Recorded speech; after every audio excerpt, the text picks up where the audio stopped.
Bonjour à toutes et bonjour à tous, bienvenue dans cette dernière chronique cinéma de l'année. Alors bien évidemment, avant d'évoquer les sorties cinéma de la semaine, comment ne pas s'arrêter un instant sur une icône qui a redéfini à elle seule le visage du cinéma français et la figure de la femme moderne. Je veux bien sûr parler de Brigitte Bardot. Alors tout commence en 1956 sous le regard de Roger Vadim, son premier ami et son premier mentor. Elle devient un phénomène mondial et dans Dieu créa la femme, bien évidemment, cette chevelure blonde ébouriffée, cette sensualité naturelle, cette moue boudeuse. Brigitte Bardot n'est plus seulement une actrice, elle devient un mythe, le symbole de la libération de la femme.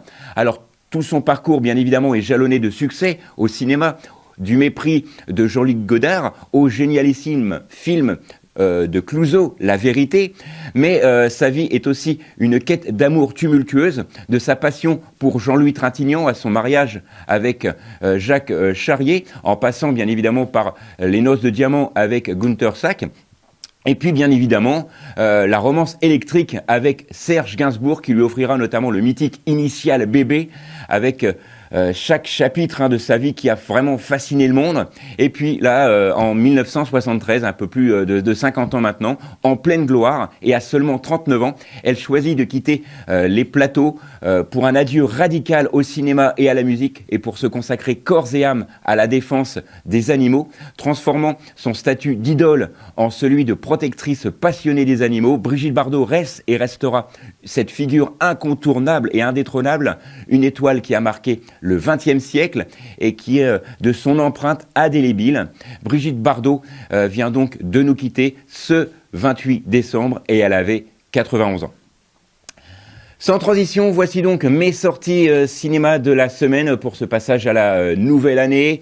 On commence avec une surprise, le retour d'Anaconda, mais attention, le réalisateur Tom Grummelsmann ici signe une comédie avec Paul Rudd et Jack Black qui jouent deux amis en pleine crise et qui tentent de réaliser un remake low cost entre guillemets de leur film d'horreur préféré. Forcément, quand un vrai serpent géant s'invite sur le tournage, là, c'est le chaos et tout bascule.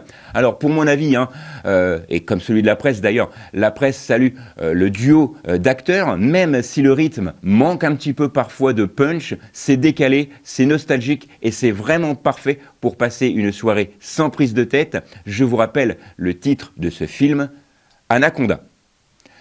Changement d'univers avec Magellan, une fresque historique du maître du cinéma, Lave Diaz, portée par Gaël Garcia Brenal. Ça, c'est pour le rôle principal. Ce biopic va retracer l'expédition du navigateur portugais.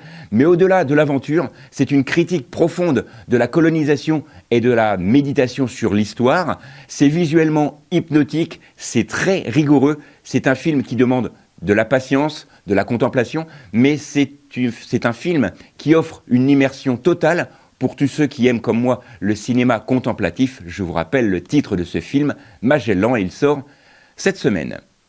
L'émotion est au cœur du prochain film, de cette prochaine sélection, avec le premier film de Joséphine Japy, qui a pour titre « Qui brille au combat », inspiré de l'histoire de sa propre sœur. Le film raconte donc le quotidien d'une famille face au handicap sévère d'une adolescente. Mélanie Laurent y est bouleversante dans le rôle d'une mère complètement désarçonnée par ce qui lui arrive. Remarqué à Cannes, le film évite le pathos grâce à la justesse incroyable de ses comédiens. C'est un portrait de famille puissant, lumineux, qui traite du handicap avec une grande dignité. Je vous rappelle le titre de ce film, Qui brille au combat. Et enfin, on termine cette sélection en musique avec sur un air de blues avec Hugh Jackman et Kate Hudson. Ça, c'est pour les rôles principaux qui incarnent ici deux musiciens en difficulté qui retrouvent le goût entre guillemets de vivre en formant un groupe en hommage à Neil Diamond. Alors, l'avis de la presse, comme le mien, c'est un film complètement feel good. C'est le film coup de cœur pour moi cette semaine. La mise en scène est signée Craig Brower et c'est un vibrant hommage au talent des deux comédiens, au talent d'acteurs mais au talent de chanteurs également car ils interprètent tous les passages musicaux dans le film. Le film sur un air de blues est vraiment un moment de rédemption par la musique et c'est un film que je vous conseille cette semaine, bien évidemment. Voilà pour cette sélection de fin d'année, ce tour d'horizon des salles obscures pour cette semaine.